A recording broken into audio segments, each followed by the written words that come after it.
3 artists. One major festival, and a silence so loud, it's making people very uncomfortable. Months before Rock the Country even hits its first stage, something strange starts happening behind the scenes. Names quietly disappear. No big statements, no dramatic press releases, just gone. At first, most people don't notice, but then fans zoom out and realize this isn't a coincidence. Ludacris is out. Morgan Wade is out. Carter Faith is out. 3 very different artists, 3 very different audiences, all walking away from the same festival. And the question everyone's asking isn't just why they left, it's what they might have seen before the rest of us did. Rock the Country isn't a small event, it's an 8-city tour, spread across small-town America, marketed as a celebration of community, tradition, and togetherness. The kind of language that sounds warm, until you read it twice. Because buried beneath the feel-good messaging is something else, something that a lot of artists claim they didn't fully understand when they signed on. The lineup alone is massive: Kid Rock, Jason Aldean, Blake Shelton, Jelly Roll, Miranda Lambert, Nelly, Creed, Brooks and Dunn. On paper, it looks like a genre-blending summer party: country, rock, hip-hop, nostalgia, a little something for everyone. But behind the posters, fans start connecting dots that weren't obvious at first glance. Social media lights up with speculation that Rock the Country isn't just about music, that it carries a political identity, and not a subtle one.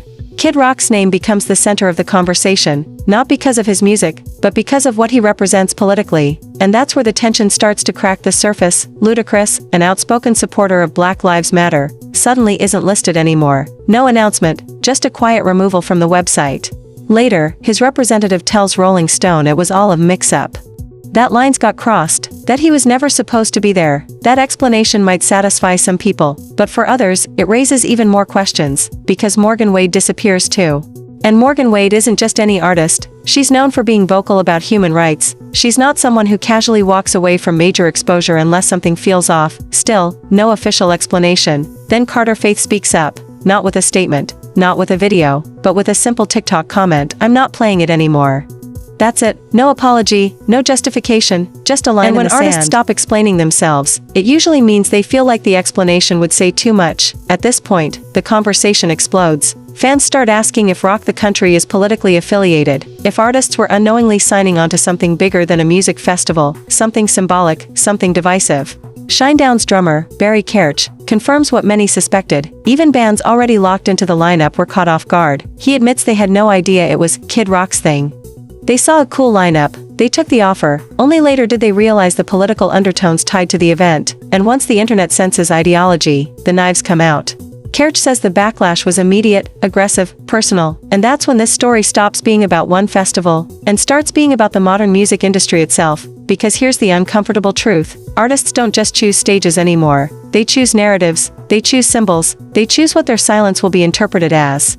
And sometimes, especially for younger or opening acts, those choices are made for them. Maren Morris weighs in, and her comment might be the most revealing part of this entire situation. She explains how artists often don't see every festival date when they're opening on tours. They trust the package, they trust the routing, they trust the system.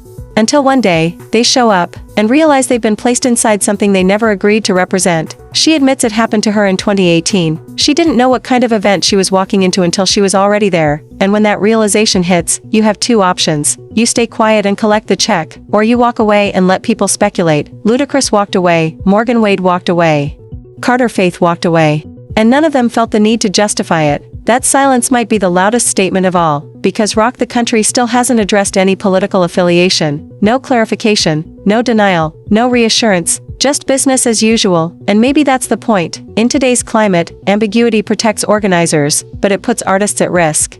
Every stage is a statement now, every booking is a message, every logo becomes a headline, and when fans feel misled, trust erodes fast. So whether this festival is political or not, the damage is already done, because once artists start quietly backing out, people stop asking who's performing, they start asking why, and now the question is simple: who's next? If you want more deep dives like this, the stories behind the headlines, the stuff that doesn't make the posters or press releases, make sure you're subscribed. Drop a comment with what you think really happened here. Was this a misunderstanding, or did these artists dodge something bigger? And if you stayed until the end, you already know, this story isn't over yet.